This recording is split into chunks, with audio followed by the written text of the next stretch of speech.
Section 1.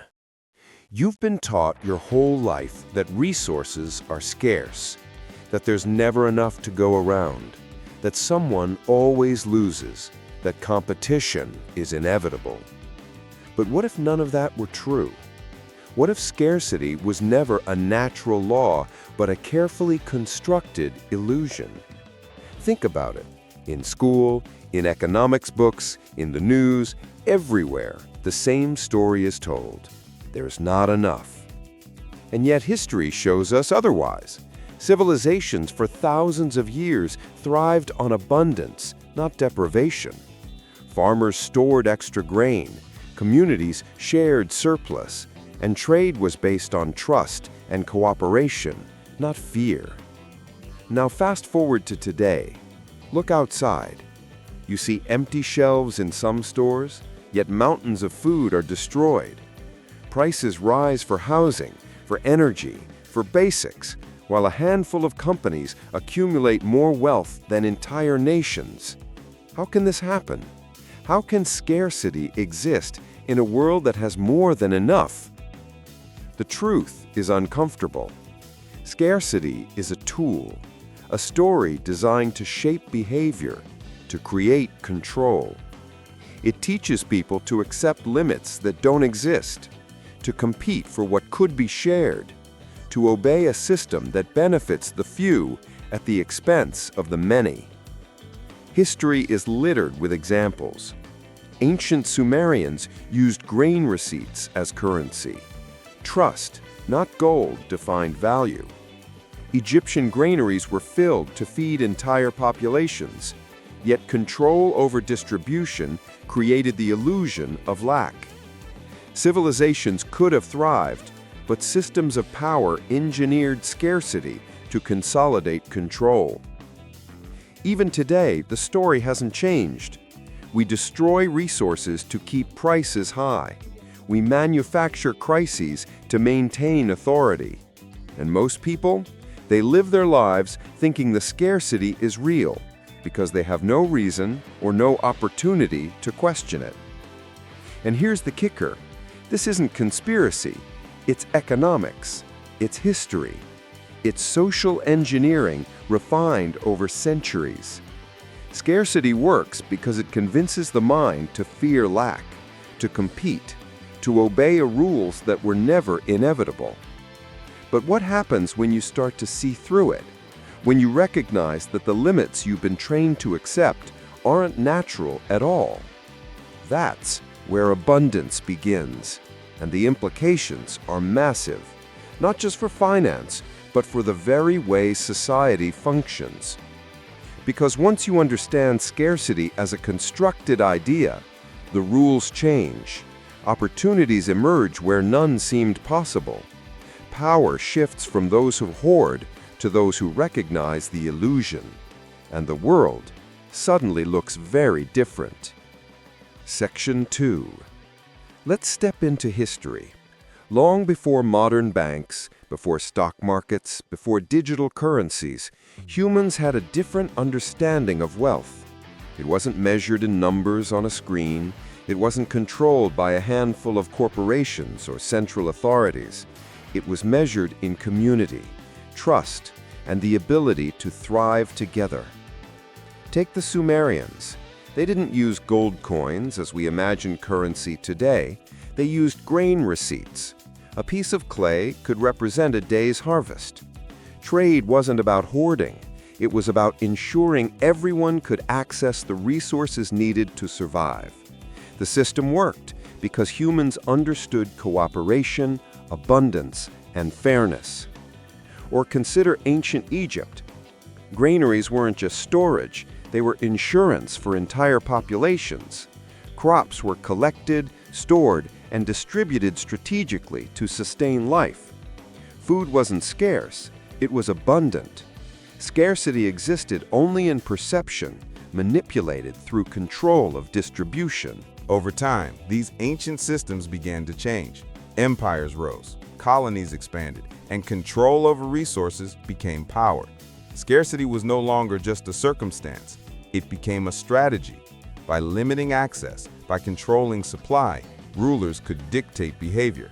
They could force compliance, ensure loyalty, and consolidate wealth. And this strategy didn't vanish, it evolved.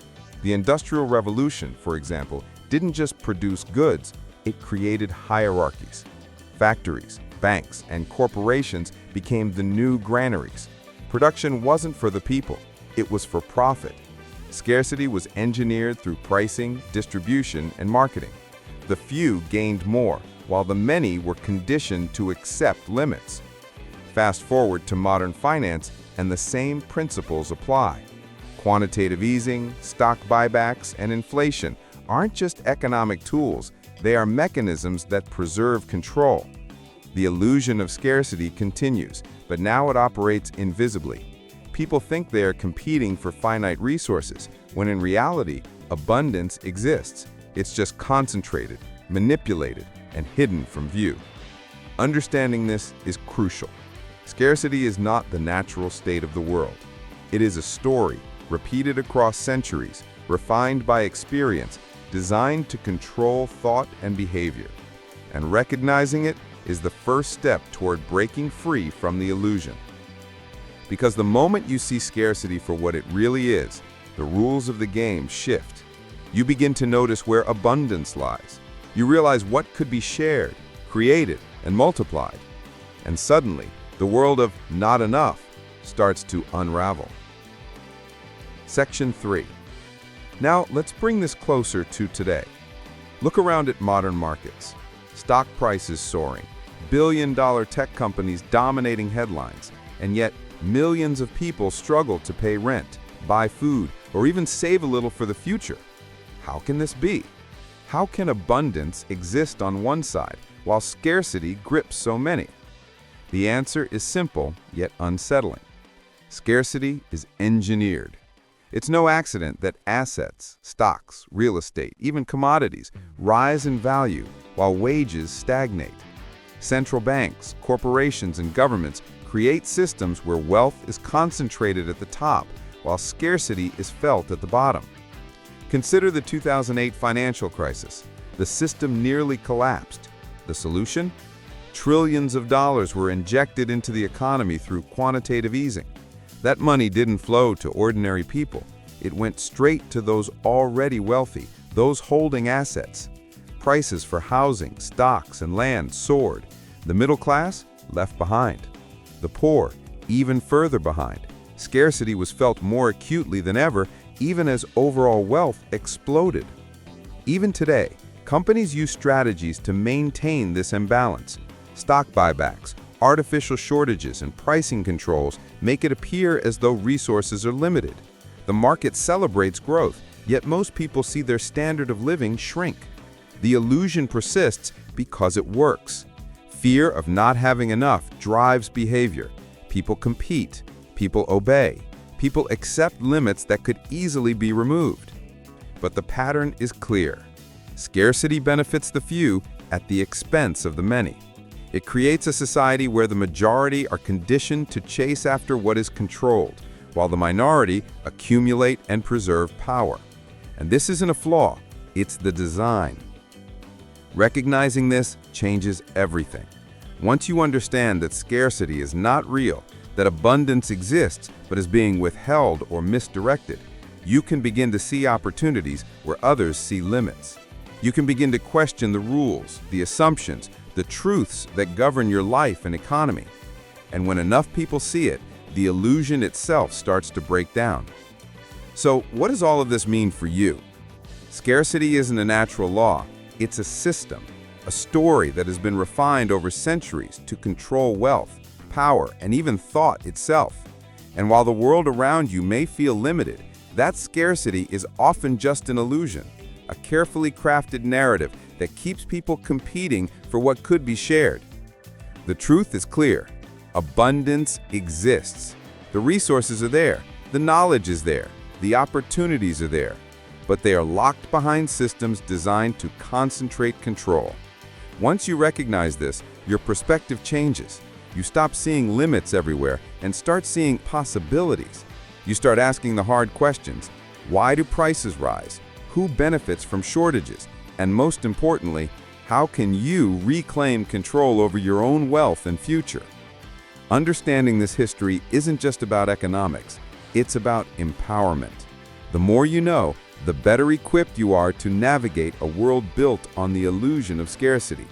And the more people who recognize it, the faster the system's myths start to unravel.